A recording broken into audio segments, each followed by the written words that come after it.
मानक चंद, कमला देवी, राकेश, नीतू, ऋषभ और Ayushi Musharraf, B123, Sethi colony, Jaipur. Shri Parshwanath re rolling mills limited, Durgapur 1, Vardhaman, West Bengal. Amita Jain, पत्नी अनिल कुमार जैन, संगीता जैन, पत्नी विपिन कुमार जैन। डॉक्टर विनोद मगनलाल जैन, कुसुम्बा, सुवर्णा जैन, डॉक्टर रत्नाली जैन, धर्मपत्नी डॉक्टर विपुल जैन, USA। अर्पिता जैन, धर्मपत्नी वीरल जैन, USA। विराज, ऋषभ, प्रीशा, विहान, रजियानु परिवार। राधा जैन, किरण जाखेरिया, आभा जैन, कल्पना जैन, कविता जैन, प्रियंका जैन, रितु जैन। श्री अशोक कुमार, रतनलाल जैन, नूतन, गौतम, प्राची, आदित्य, महिमा, डॉक्टर सलोनी, Niranjan, Arhan, Aaradhya Mehta, 49, Walchand terraces, Tardeo road, Mumbai. Gulab Chand Singhai, Shrimati Santosh Singhai, Saurabh Nimisha Singhai, Smita Sanjay Jain, Shweta doctor Rajendra Jain, E/7/4 SBI colony, Arera colony, Bhopal. Sanjay Jain, Meena, Aanchal एवं यश जैन, गोरेगांव, मुंबई पश्चिम। श्री किशोर खंधार, श्रीमती सुषमा एवं परिमल खंधार, अहमदाबाद, गुजरात। श्रीमती कमल कुमारी जैन, धर्मपत्नी स्वर्गीय श्री विनय प्रकाश जैन, विचित्रा, मंजू, नवीन, सीमा, अंकुर, शिखा, रुचि, अनिरुद्ध, यशा जैन, मिनल रेजिडेंसी, भोपाल, मध्य प्रदेश। दिवंगत पूज्य मातु श्री भौरीबाई एवं पिता श्री नथुलाल जी एवं बहन श्री मुन्नी बड़जातिया, थाना गाजी, जिला अलवर की स्मृति में श्री ज्ञानचंद जैन, 4/84, मालवीय नगर, जयपुर, राजस्थान। श्रीमती शांति देवी पाटने, पत्नी स्वर्गीय श्री निर्मल कुमार पाटने, सुपुत्र सुरेश कुमार पाटने, विजय कुमार पाटने, अमित कुमार पाटने, इम्फाल, मणिपुर। श्री सन्मति महिला मंडल, श्री दिगंबर जैन मंदिर, सेठी कॉलोनी, आगरा रोड, जयपुर। जय जिनेन्द्र तज्जयति परम ज्योति, समं समस्तैरनंत पारयायै, दर्पण तलैव सकला प्रतिफलति पदार्थमालिका यत्र। पंच परमेष्ठी भगवान की जय। हिंसा का वर्णन 49 श्लोकों में पूरा हुआ। उसके बाद आचार्य ने दूसरा पाप जो झूठ है उसका वर्णन प्रारंभ किया। पहले में कहा असत वस्तु का कहना झूठ है, असत अभिधानम अनृतम। उसके 4 भेद बताए। पहले भेद की चर्चा पिछली कक्षा में हो गई, वस्तु हो फिर भी मना करना, पहला भेद। दूसरा भेद वस्तु नहीं हो फिर भी हाँ करना। आइए इस श्लोक को देखते हैं। असदपि वस्तु रूपम यत्र परक्षेत्र काल भावैस्तै उद्भाव्यते द्वितीयं तदनृतमस्मिन् यथास्ति घटः। असदपि ही, अविद्यमान होते हुए भी, वस्तु रूपम, वस्तु रूप को, यत्र माने जहाँ, अन्य क्षेत्र काल भावों की अपेक्षा उद्भाव्यते कहना। ये दूसरा, द्वितीयम माने दूसरा, तत् अनृतम वह दूसरा झूठ है। यथा माने जैसे, अस्मिन माने इस जगह, घट है। क्या कह रहे हैं? वस्तु नहीं हो फिर भी कहना कि वस्तु है। अन्य के द्रव्य क्षेत्र काल भाव को अन्य का द्रव्य क्षेत्र भाव कह देना, इसका नाम है झूठ। और ये झूठ कौन सा है? वस्तु अपने स्वरूप से नहीं है फिर भी उसकी विद्यमानता कहना। जैसे घड़ा नहीं है फिर भी कहना घड़ा है, हाँ है, इस प्रकार। पंडित जी, कभी हम मंदिर ना जा पाए और फिर पूछने पर झूठ बोलने कि हम मंदिर हो आए, तो क्या उसमें दूसरे नंबर का झूठ लगेगा? झूठ के बारे में एक बात ज़रूर ध्यान रखें, सामान्य वस्तु के बारे में झूठ बोलना अन्य बात है और धार्मिक मुद्दों में झूठ बोलना अन्य बात है। आपने नियम लिया मैं एक माला रोज़ जपूंगा, 2 दिन बाद मान लो उन्हीं माता जी ने आपसे पूछा क्यों भैया रोज़ जपते हो? हाँ महाराज जपता हूँ, और आप नहीं जप रहे हैं। इसमें 2 बात हो गई, झूठ तो लगा लेकिन महान झूठ लगा। क्यों लगा? आपने धर्म के मामले में झूठ बोला। झूठ तो है पर धर्म के मामले में होने से ये महान झूठ कहलाएगा। ऐसा कभी नहीं बोलना चाहिए, स्पष्ट बोलो ये काम हम नहीं कर चुके। पहला झूठ था वस्तु हो फिर मना करना, दूसरा है वस्तु नहीं हो फिर भी हाँ करना। इस तरह झूठ के 2 भेदों की चर्चा अभी हुई है।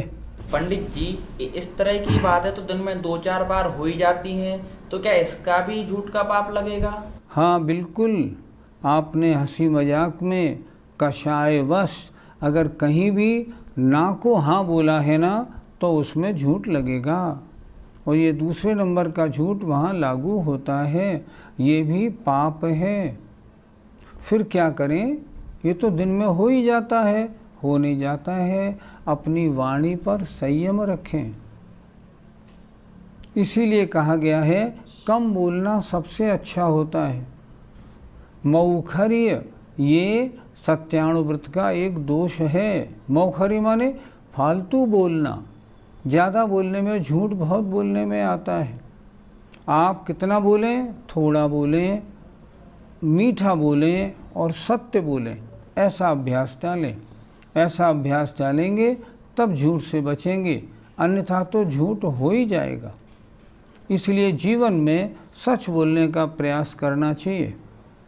आजकल व्यापार में बड़ी गड़बड़ होती है इस मामले में। कपड़ा है कॉटन का, किसी ने पूछा ये टेरिकॉट है? हाँ टेरिकॉट है। अब टेरिकॉट है नहीं, वो वस्तु टेरिकॉट नहीं है, फिर भी कहना टेरिकॉट है, हाँ ये टेरिकॉट है, ताकि महंगा बिक जाए। महान पाप का काम है ये बहुत बड़ा झूठ है। ऐसा व्यापार में, घर में, मंदिर में कहीं नहीं करना चाहिए। कहीं कहीं तो हम लोग शर्मा शर्मी झूठ बोल देते हैं, वो भी महापाप का कारण है। और ये आचार्य ने पहले ही कह दिया है, अगर ऐसा झूठ बोलते हैं तो अपने आत्मा के परिणामों की हिंसा होने के कारण झूठ तो है, हिंसा ज़रूर होती है। उन्होंने तो कह दिया ये झूठ क्या है? ये हिंसा का उदाहरण है तो हिंसा ही। क्यों? इसमें विद इंटेंशन झूठ बोला जाता है। जब भी झूठ बोला जाता है अभिप्राय सहित बोला जाता है, और अभिप्राय का गलत होना ही हिंसा है। आपकी आत्मा अंदर से कह रही है झूठ बोल रहे हो, और नहीं तो क्या, झूठ नहीं बोलेंगे तो कैसे बनेगी बात। आपकी आत्मा की आवाज़ आ रही है और आप बोल रहे हैं, इसका मतलब आपने अपने आत्मा की भाव हिंसा की है। इसलिए झूठ बोलना बड़ा पाप है और इस तरह का झूठ नहीं बोलना चाहिए। पंडित जी, जो वकील लोग ना की हाँ करते हैं वो इसी झूठ में शामिल होगा? हाँ बिल्कुल, इसी झूठ में शामिल होगा। हमने एक पंडित जी के बारे में एक प्रकरण पढ़ा था। पंडित जी एडवोकेट थे। एक बार उन्होंने क्या किया, ज़्यादा फीस लेके एक झूठा केस ले लिया। केस क्या था? एक बच्चा था, ये बच्चा इस माँ का है या इस माँ का है, ये सिद्ध करना था। ये मालूम भी था कि ये इस माँ का है, लेकिन जो दूसरी माँ, दूसरी महिला थी, वो उनके पास आके बोली मन चाहे पैसे दे दूंगी, ये लड़का मुझे चाहिए। उन्होंने कहा ठीक, हम जिता देंगे। उन्होंने वो लड़का उसका नहीं होते हुए भी मुकदमे की तैयारी ऐसी उल्टी सुल्टी की कि उस महिला को जिता दिया और वो लड़का उसको मिल गया। अब वास्तव में जिसका वो लड़का था, वो महिला शाम को कचहरी के बाद उनके घर पे आई। उसने उनको बहुत सुनाया कि आप जैनी हो पंडित जी, आप कैसे वकील हो, आपने जानते हुए भी मेरे साथ अन्याय कराया है, आपको भगवान बख्शेगा नहीं, आपने आज महान पाप किया है मेरे साथ में। और अचंभे की बात, उस रात वो वकील साहब सो नहीं पाए, रात भर करवटें बदलते रहे। ओहो, आज तो मुझसे भयानक पाप हो गया, मैंने थोड़े से पैसे के लोभ में ये क्या अन्याय कर डाला। और गजब की बात, प्रातः होते ही उन्होंने नियम ले लिया कि मैं आज से वकालत का त्याग करता हूँ। ऐसे पेशे जिनमें झूठ बहुत बोलना पड़ता है, वास्तव में करने योग्य नहीं तो उनमें बहुत पाप लगता है। एक रौद्र ध्यान है मृषानंदी। मृषानंदी झूठ बोले, जीत जाए और आनंद और मनाए। तो मृषानंदी आर्त रौद्र ध्यान वाले जीव कहाँ जाते हैं? नरक में जाते हैं। क्यों? रौद्र ध्यान नरक में ले जाने का कारण है। इसलिए ऐसे व्यापार, ऐसे धंधे जहाँ झूठ बहुत बोलना पड़ता है, वो नहीं करने चाहिए। अगर डुप्लीकेट माल बेचते हैं, ये ओरिजिनल कह के बेचते हैं, महान झूठ है। वो व्यापार वो भी नहीं करना चाहिए। क्या करें? ऐसे व्यापार को बदल दें। अगर वकालत का पेशा करना पड़े तो वकालत में पेशा ऐसा करें जिसमें बिल्कुल झूठ ना बोलना पड़े। हमारे एक रिश्तेदार वकील साहब हैं। वो वकील साहब रिश्तेदार सिर्फ बैंकों का काम करते हैं वकालत में। जिन लोगों के ऊपर रुपया रह जाता है, उनकी वसूली का काम, उसमें झूठ सच का कोई काम नहीं। इतना रुपया आपने लिया था, इतना ब्याज बनता है, ये आपको देना है, वो रुपया बैंक को दिलाते हैं। अगर वकालत करनी है, ऐसा व्यापार करें जिसमें झूठ का काम ना पड़े। ऐसी झूठ क्या बोलनी जो एक भव में थोड़ा पैसा कमा लें और हमारे सैकड़ों भवों को भ्रष्ट कर दे, नष्ट कर दे। ऐसा बिल्कुल भी नहीं बोलना है। इसलिए इस झूठ से भी बहुत बचना चाहिए। झूठ का पहला भेद वस्तु हो मना कर देना। दूसरा भेद हो नहीं हो फिर भी हाँ कह देना। अब तीसरा भेद कुछ हो कुछ कहना। देखें, वस्तु सदपि स्वरूपा पररूपेण विधीयते यस्मिन् अन्यतमिदं च तृतीयं विज्ञेयं गौरिति यथा स्वः। वस्तु के सदपि विद्यमान स्वरूपात अपने रूप से, वस्तु के अपने रूप से विद्यमान होने पर भी पररूपेण अन्य रूप से अभिधीयते यस्मिन्, यस्मिन् माने जिस वचन में, अभिधीयते कहा जाता है। फिर एक बार देखें, यस्मिन् जिस वचन में वस्तु सदपि वस्तु के विद्यमान स्वरूप से होने पर भी, जहाँ पररूपेण अभिधीयते अन्य रूप से कहा जाता है। वस्तु अपने स्वरूप से विद्यमान है, कह रहे हैं अन्य स्वरूप से। ये झूठ नंबर तीसरा। अनृतम इदम च तृतीयम, इदम यह है तीसरा झूठ वचन है। जानना चाहिए, गौ इति संधि विच्छेद करें, गौ इति यथा श्वः, अर्थात जैसे घोड़ा हो और उसे गाय कहना, इस प्रकार जानना चाहिए। इस तीसरे झूठ का उदाहरण समझ में नहीं आया। आपके पास एक जानवर अंदर बंधा हुआ है। जानवर है मान लो घोड़ा। किसी ने पूछा क्या अंदर गाय बंधी है? हाँ गाय बंधी है। ये तीसरे झूठ का उदाहरण हुआ। वहाँ गाय अपने स्वरूप से मौजूद नहीं है, मौजूद है अपने स्वरूप से घोड़ा, फिर भी घोड़े को गाय कहना ये तीसरा झूठ है।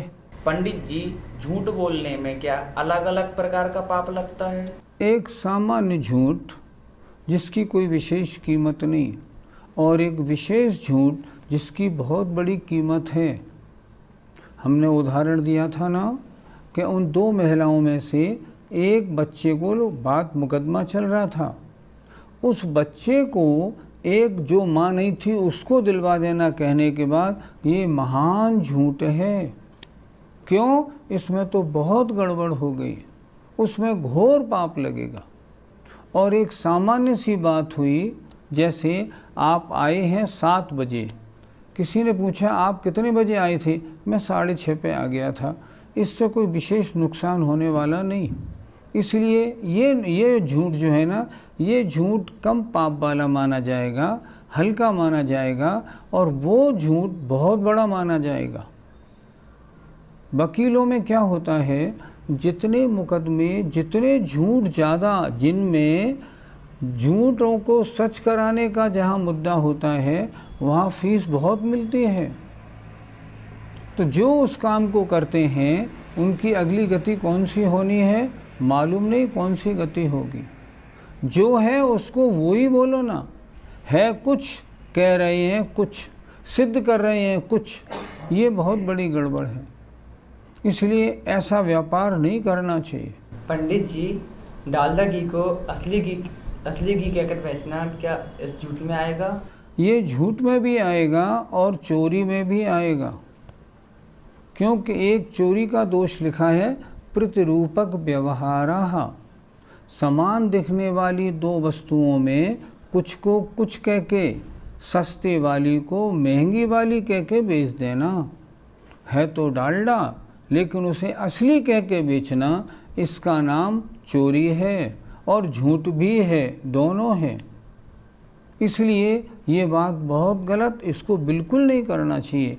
जो वस्तु जैसी है उसको वैसा बेचना चाहिए, जो कपड़ा जैसा है उसको वैसा बेचना चाहिए। आपने चांदी का जेवर किसी को दिया, उसमें चांदी है 75%, तो 75% कहना चाहिए। अगर है 75%, उसमें तांबा है 25%, मान लो गिलट है 25%, आपने कह दिया नहीं इसमें गिलट 12% है। अगर ऐसा कहा ना तो तीसरी तरह का झूठ माना जाएगा और चोरी का भी दोष लगेगा, दोनों दोष लगेंगे। पंडित जी, हमें महाराज को आहार देना है और महाराज ने नियम दिलाया, तो नियम तो ले लिया लेकिन उसका पालन नहीं किया, तो वह कौन से झूठ में आएगा? इसमें झूठ नहीं, इसमें तो महान पाप लगेगा। कितने पाप लगे इसमें? पहला पाप तो ये लगा, पंच परमेष्ठी से आपने झूठ बोला, ये तो अक्षम्य अपराध है। महाराज अगर पूछें तो आपको बिल्कुल सच ही बोलना चाहिए, चाहे कुछ भी हो। आज के लिए देखा जा रहा है ये गड़बड़ बहुत होने लगी। महाराज को आहार देना है तो आहार देने के लिहाज से नियम तो ले लेते हैं, बाद में नियम को तोड़ देते हैं, उसका पालन नहीं करते। जो नियम का पालन नहीं करते हैं उनको महान व्रतभंग का दोष लगता है। एक जगह एक उदाहरण पढ़ने में आया था, एक व्यक्ति अपने हाथ में एक लोटे में पानी लिए हुए था और उस पानी को सड़क पर छींटे मार के जा रहा था। किसी एक व्यक्ति ने पूछा, भैया सड़क पर छींटे मारते हुए क्यों जा रहे हो? क्या यहाँ से कोई सूअर निकला? कि नहीं सूअर नहीं निकला। अच्छा सुनो, क्या यहाँ से कोई मुर्दा निकला? कि नहीं मुर्दा भी नहीं निकला। फिर आप सड़क पे छींटे मार के क्यों जा रहे हो? तो उनने बताया, देखो सामने वाला जो व्यक्ति है ना, इसने महाराज से नियम तो लिया था लेकिन नियम का पालन नहीं किया। समझने का मतलब क्या है? इतना पाप लगता है, इतनी नीचता आती है लिए हुए नियम को तोड़ने में, जिसके उदाहरणों से शास्त्र भरे हुए। सीधी बात है, जब कोई नियम का मौका आए, नियम ना ले तो अच्छा है। स्पष्ट कह दे, महाराज आप आहार लें या न लें, मुझसे ये नियम बन नहीं पाएगा। महाराज कह रहे हैं दिन में भोजन का नियम लो तब आहार देना, नहीं तो नहीं। महाराज मैं नौकरी करता हूँ, 8 बजे से पहले आ ही नहीं सकता, अब मैं करूँ क्या? एक दिन की बात हो तो मान भी जाऊँ। स्पष्ट बात हो जाए, नहीं महाराज मैं आपका बताया नियम नहीं ले सकता, आप चाहे लें या न लें तो अच्छा है। आपने आहार देने के लिए नियम ले लिया और बाद में तोड़ दिया, ये तो बहुत बड़ा झूठ है। और किनसे आप बात कर रहे हैं? मुनि महाराज से। मुनि महाराज तो भगवान होते हैं, इनसे अगर झूठ बोला तो पाप भी बहुत लगता है। अतः ऐसा बिल्कुल नहीं होना चाहिए। वो जो नियम ले उसका पालन करें, नहीं तो नियम नहीं ले। अच्छा, महाराज को भी चाहिए, अब हम क्या बताएं, महाराज को भी चाहिए कि अगर सामने वाला ले सकता है तो उसको दिलाए, नहीं तो नहीं तुम्हारी परिस्थिति नहीं है, तुम अभी मत लो, तुम नहीं चला पाओगे, ऐसा कर दें ताकि उसका नियम ठीक तरह से पालन तो हो जाए। इस तरह ये झूठ तो महान झूठ है, इससे बचना चाहिए, जबकि आजकल बहुत प्रचलन में आ गया। झूठ के 4 भेद यहाँ लिखे, उनमें से 3 भेदों की चर्चा हो गई। पहले में वस्तु हो फिर भी मना करना, ऐसा झूठ भी जीवन में बहुत बोला जाता है। हम भिन्न भिन्न कारणों से ऐसा बोलते हैं। दूसरा, वस्तु नहीं हो फिर भी हाँ करना, हम डर के कारण ऐसे झूठ भी बहुत बोलते हैं। और तीसरी बात, कुछ हो और कुछ कहना, हम ऐसा काम भी बहुत करते हैं। आजकल एक काम और बहुत होने लगा, जैसे मेले वगैरह में बोली तो ले लेते हैं, संकल्प तो कर लेते हैं कि हाँ ये बोली हमारी, हम 11 लाख रुपए 5 लाख रुपए देंगे, और बाद में रुपए नहीं देते। आजकल क्या हो गया, जितने रुपए की बोलियां किसी मेले में या चातुर्मास में होती हैं, उसमें देखा जाए तो आधी वो ये मान के चलते हैं, हम जानते हैं भैया कि ये 20 लाख रुपए की बोलियां हुई हैं, 10 से ज़्यादा आएंगे नहीं, ये तो कुछ बोलियां फालतू की हो गई। ऐसी बात जो अपनी समाज में हो गई, ये अच्छी बात नहीं। जो बात कह दे वो बात ऑनर होनी चाहिए। ये आज किसी ने आपसे बोली लेने के लिए बोला थोड़ी था। अच्छी बात तो ये है, कायदे से जब बोली ले तुरंत उसके रुपए जमा करा दे कि ये 51,000 की बोली, ये 51,000 रुपये आप जमा करो, अगले दिन जमा करा दे, वहाँ तक तो ठीक है। लेकिन आजकल जो ये बात हो गई, लोग कह तो जाते हैं, बाद में देते नहीं, बाद में ये कहते हैं हमने कब कहा था। नहीं, ये महान झूठ है। धार्मिक मामलों में अगर इस तरह की झूठ चलेगी ना, तो फिर व्यवस्था कैसे बनेगी? नहीं बनेगी। ये तो बहुत बड़ा पाप हो गया। अतः हमको चाहिए जीवन में इन तीनों प्रकार के पापों से बचें। चौथे प्रकार के पाप के लिए आचार्य आगे स्वयं बताएंगे, वो भी बहुत बड़ा पाप है, उससे भी बचना है। लेकिन जिन 3 की चर्चा हुई ना, इनसे ज़रूर बचने की कोशिश करनी चाहिए। जय जिनेंद्र। मानक चंद, कमला देवी, राकेश, नीतू, ऋषभ और Ayushi Musharraf, B123, Sethi colony, Jaipur. Shri Parshwanath re rolling mills limited, Durgapur 1, Vardhaman, West Bengal. Amita Jain, पत्नी अनिल कुमार जैन, संगीता जैन, पत्नी विपिन कुमार जैन। डॉक्टर विनोद मगन लाल जैन, कुसुम्बा, सुवर्णा जैन, डॉक्टर रत्नाली जैन, धर्मपत्नी डॉक्टर विपुल जैन, USA। अर्पिता जैन, धर्मपत्नी विरल जैन, USA। विराज, ऋषभ, प्रीशा, विहान, रजियानु परिवार। राधा जैन, किरण जाखेरिया, आभा जैन, कल्पना जैन, कविता जैन, प्रियंका जैन, रितु जैन। श्री अशोक कुमार, रतन लाल जैन, नूतन, गौतम, प्राची, आदित्य, महिमा, डॉक्टर सलोनी, Niranjan, Arhan, Aaradhya Mehta, 49, Walchand terraces, Tardeo road, Mumbai. Gulab Chand Singhai, Shrimati Santosh Singhai, Saurabh Nimisha Singhai, Smita Sanjay Jain, Shweta doctor Rajendra Jain, E/7/4 SBI colony, Arera colony, Bhopal. Sanjay Jain, Meena, Aanchal एवं यश जैन, गोरेगांव, मुंबई पश्चिम। श्री किशोर खंधार, श्रीमती सुषमा एवं परिमल खंधार, अहमदाबाद, गुजरात। श्रीमती कमल कुमारी जैन, धर्मपत्नी स्वर्गीय श्री विनय प्रकाश जैन, विचित्रा, मंजू, नवीन, सीमा, अंकुर, शिखा, रुचि, अनिरुद्ध, यशा जैन, मिनल रेजिडेंसी, भोपाल, मध्य प्रदेश।